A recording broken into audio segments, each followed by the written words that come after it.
Туған күндеріңіз. 30 май. 30 май. 17-сі. 17. Ненің 17-сі? Маусымның. Маусымның. Енді маған Каспийде көрсете алса сон.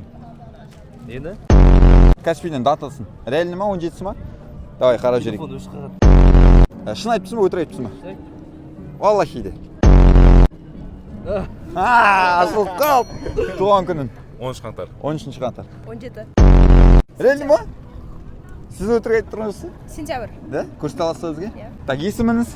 Фариза. Фариза ханым, если 17-сі дұрыс айтсаңыз, сізге киноға, мафия киносына билет береміз. Как раз 17-сі күні шығады сәуірдің. Мына кісіні танытсыз ба? Иә. Мына кісіні ше? Иә. Заманбек киносын көргенсіз ба? Иә, көргем.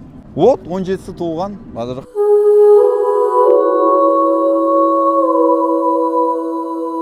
Қазір билет береміз мафия киносына, және де бұл кинода кім мафия деп ойлайсыз? Фариза деп ойлаймын. Болды, енді киноға келіп, біздің билетпен мафия Фариза болды ма анықтау керек. Комментарийға бывшийіңді белгіле, егер коммент лайк жинамаса, мафия киносына екеуіне билет береміз.